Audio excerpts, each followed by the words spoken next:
सभी को प्रणाम। डे 131 हमारी भावी पीढ़ी और उसका नव निर्माण।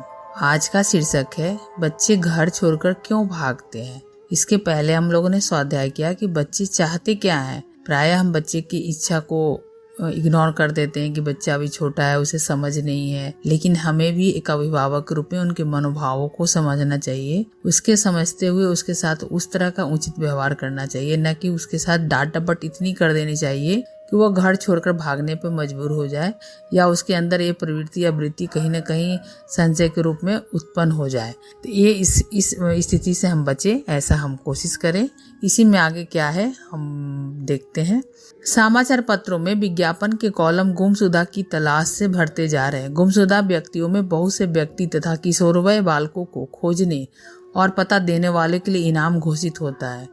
बड़ी उम्र के युवक और वयस्क किसी कारण से घर छोड़कर बाहर निकल सकते हैं, जिनमें प्रेम, रोजगार की तलाश, घर से मनमुटाव या कोई आकर्षण जैसी बात हो सकती है।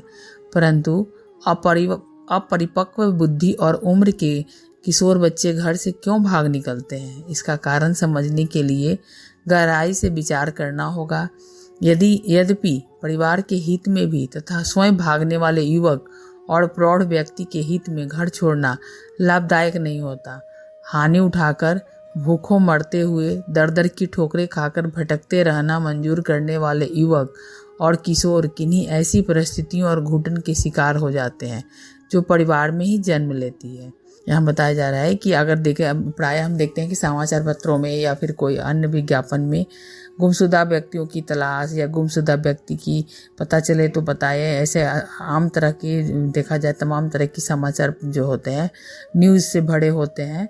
तो इसके पीछे देखा जाए तो किशोरवय बालकों की भागने की प्रवृत्ति या घर छोड़ के जाने की प्रवृत्ति या उनके गायब होने की प्रवृत्ति ज़्यादा विकसित होती देखी जाती है। तो इसके पीछे बताया जा रहा है कि परिवार में ही ऐसी वृत्ति जन्म लेती है। जिसके आगे देखते हैं क्या बताया जा रहा है।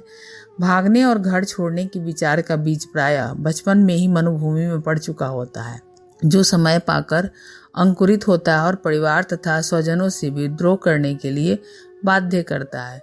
बचपन में मिला पारिवारिक वातावरण ही इस प्रकार की घुटन और विद्रोह का उत्तरदायी है।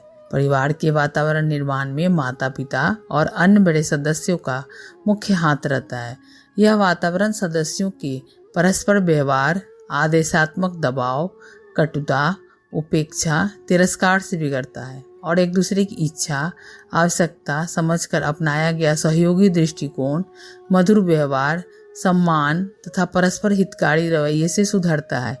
इन थोड़ी सी बातों को समझ लिया जाए और अपने परिवार में अच्छा वातावरण बना लिया जाए तो इस समस्या की जड़ ही समाप्त हो जाएगी। न तो घर का बेइज्जती होगा और न किसी बच्चे को दर दर की ठोकरें खाने के लिए बाध्य होना पड़ेगा।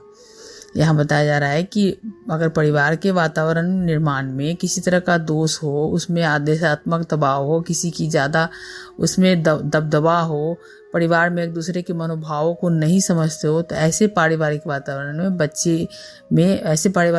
में पले बढ़े जो बच्चे होते हैं उनमें प्रायः ये भागने की प्रवृत्ति वाला बीजारोपण हो जाता है, क्योंकि उनको एक तरह से स्वतंत्र व्यक्तित्व की इकाई के रूप में उन्हें विकसित होने का वातावरण नहीं दिखता है। घर के बड़े सदस्य यह समझते हैं कि परिवार के छोटे बच्चे या अन्य सदस्य केवल उम्र में छोटे होने के कारण हमारे दास या आश्रित है, इसलिए हमें उनसे सेवा कराने या काम लेने का पूर्ण अधिकार है।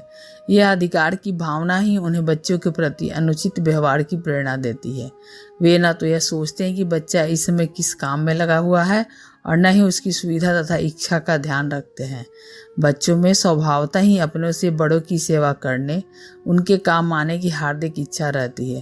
परंतु कई बार ऐसा भी होता है कि जब वे अपनी दृष्टि से के किसी महत्वपूर्ण काम में लगे होते हैं या उस समय विश्राम करना चाहते हैं, तब ऐसे अवसर पर ऊपर से दी गई आज्ञा उन्हें व्यथित कर देती है। वे सोचने लगते हैं कि काश इस समय यह काम नहीं करना पड़ता। यहाँ प्रायः हम घर में भी देखते हैं कि अभिभावक के रूप में हम बच्चों को आदेश दे देते हैं, उनको निर्देश दे देते हैं, उनको सलाह दे देते हैं, उनको डांट डपट कर देते हैं और उनसे काम करवाते हैं कि तुम काम करना नहीं चाहते हो, और बच्चे की प्राय उस समय मन स्थिति कुछ और होती है, तो उनकी मन स्थिति को समझे बिना हम एक तरह से आदेशात्मक दबाव उन पर डालते हैं। तो इससे भी बच्चा व्यथित होता है और उनके मन में लगता है कि वह महत्वपूर्ण घर का व्यक्तित्व नहीं है, उसके घर में महत्व नहीं है, उसकी बातों को तवज्जो नहीं दी जाती है, उनके मनोभावों को नहीं पढ़ा जाता है। तो यहाँ पर भी इस तरह की वृत्ति उत्पन्न होने की संभावना रहती है। चूंकि उनके मन में शुरू से ही यह बात होती है कि बड़ों की आज्ञा का पालन करना ही चाहिए। संस्कारवान बालक ऐसी दशा में अपने मन की भावना को दबाकर भी बड़ों का काम कर देते हैं, परंतु स्वच्छंद स्वभाव के बच्चे तो ऐसे अवसर पर स्पष्ट रूप से अपनी इच्छा कह देते हैं और असमर्थता जाहिर कर देते हैं। बड़े सदस्यों पर इसकी बड़ी गहरी प्रतिक्रिया होती है। समझदार व्यक्ति तो जान लेते हैं कि बच्चा इस समय उनकी सेवा या आज्ञा मानने के मूड में नहीं है, लेकिन स्वयं को बड़ा होने का मान रखने वाले व्यक्ति का अहम इससे आहत होता है। वे समझने लगते हैं कि बच्चा अवज्ञा कर रहा है। दुर्गुण न बढ़ने देने की सतर्कता के स्थान पर अहम को पहुंचा आघात उन्हें उत्तेजित कर देता है और वो बच्चों के दंडनायक बन जाते हैं। और इसके पहले भी हम लोगों ने स्वाध्याय किया जिसमें बताया जा रहा है कि हर तरह से बच्चों को हम प्रयास करें मौन रहकर उनको सजा दें, उनसे बात ना करने की सजा दें, लेकिन दंडात्मक प्रक्रिया से नहीं गुजारें, उनको दंड देने की हथियार को ना अपनाएं, क्योंकि इससे बहुत ही बड़ी क्षति होती है। तो हम दंडनायक ना बने। अगर हम बच्चे को कुछ कह रहे हैं और वो हमारी उस समय तत्काल बात को नहीं मानता है, तो उसके पीछे के मनोभावों को समझे, उन कारणों को समझे कि क्यों नहीं मान रहा है। तत्पश्चात फिर हम अपनी प्रतिक्रिया व्यक्त करें, लेकिन हम अपनी रोष व्यक्त करने से बाज आते नहीं हैं और दंडनायक बन जाते हैं। बड़े सदस्यों का रोष और क्रोध स्वतंत्र प्रकृति के बालकों में ही नहीं, संस्कार बच्चों के हृदय में भी यह धारणा भर देता है कि उनका महत्व अन्य सदस्यों की अपेक्षा गौण है। घर के परिजनों से विद्रोह का बीज इसी अवसर पर गिरता है, जो समय पाकर अंकुरित होकर अपना फल देगा ही। बड़े सदस्यों और माता पिता को अपने बच्चों की सेवा का लाभ उठाने के लिए आरंभ से ही यह सावधानी बरतनी चाहिए कि वह मन से भी तैयार है या नहीं। यदि वह किसी बाहरी कारण से या अंदरूनी दबाव के कारण काम कर रहा है तो भी अपने किसी कार्य के लिए नहीं कहना चाहिए। ऐसी स्थिति में गलत प्रभाव होने की संभावना अधिक रहती है। यही बात है कि हम बच्चे की भी एक व्यक्ति के रूप में उसकी इच्छा को जाने, तभी उस पे उसके काम को करने की दबाव डालें या उस पर काम करने की आदेश दें। हम भी उसे एक महत्वपूर्ण व्यक्ति समझकर उसके महत्व को, उसको सम्मान दें, तब हम उसको अभिभावक के रूप में उसको प्यार से कोई काम करने को कहें। बच्चों के या उनके सामने भी किसी अन्य सदस्य के साथ किया गया कठोर आचरण उन्हें भगोरा बना देता है। बच्चों से किया गया कटु व्यवहार उन्हें आतंकित करता है। ऐसे परिवार में बालक स्वाभाविक ही घुटन भरा वातावरण अनुभव करेगा और किसी न किसी प्रकार उससे बच निकलने के मार्ग ढूंढता रहेगा। डांट फटकार करते रहने वाले अभिभावकों से बच्चे आरंभ में केवल उन्हीं से रुख चुराते हैं, परंतु धीरे धीरे आतंक का वातावरण पूरे घर को ही डरावना बना देता है। मनुष्य स्वभाव से उन्मुक्त, प्रफुल्ल और आनंदपूर्ण स्थितियों का अभ्यस्त है। स्वभाव की ये विशेषताएं निसंदेह बच्चों में भी विद्यमान होगी। इसीलिए जिस घर में उसे आतंक और घुटन का अनुभव होता हो वहाँ क्यों कर रहेगा। यहाँ बताया जा रहा है कि घुटन भरा वातावरण जो जहाँ पर जिस परिवार में होती है उससे बच निकलना हर इंसान चाहता है। तो बच्चा भी तो सुखी स्वभावता वही होता है। तो जहाँ पे उसे घुटन भरी वातावरण, डांट फटकार वाले वातावरण उसको अत्यधिक दिखता है, तो वहाँ से हर कोई क्यों नहीं बचना चाहे, क्योंकि वह बच्चा भी एक स्वतंत्र इकाई के रूप इस धरा पे आया और मनुष्य का स्वभाव ही आनंदपूर्ण स्थितियों में अभ्यस्त रहना।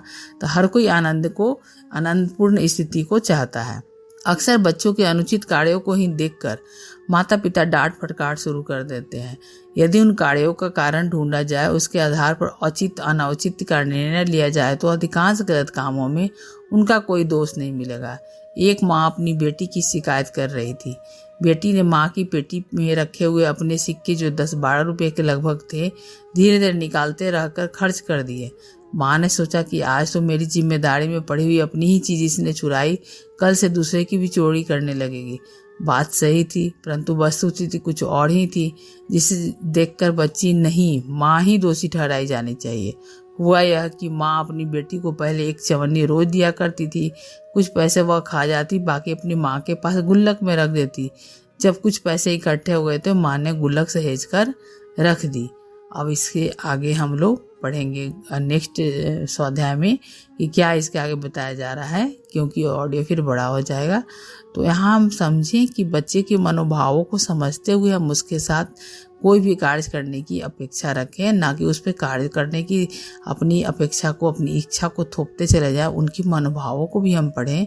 यदि बच्चा हमारी बातों को नहीं मान रहा, नहीं कर रहा है, तो उन कारणों को भी ढूंढें और समझें, तब उनके साथ व्यवहार करें। हम हर हाल में किसी तरह उनके साथ, ठीक है, एक आंख दुलार की, एक आंख प्यार की रखें, सहकार की रखें, सुधार की रखें, लेकिन हम दंडनायक न बने। कोशिश करें कि उन्हें दंडात्मक व्यवस्था जो हथियार जो उसको कम से कम हम यूज करें, क्योंकि हर कोई का अपना एक मना स्थिति होती है, तो उसकी मेंटल सेट डिस्टर्ब ना हो, इसका हम ध्यान रखें।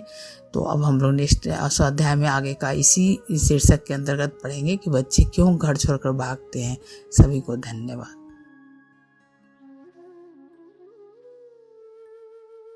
हमारे YouTube चैनल को सब्सक्राइब करें और बेल आइकन को दबाकर ऑल पर क्लिक करें ताकि आने वाले सभी वीडियोस की नोटिफिकेशन आपको मिलती रहे।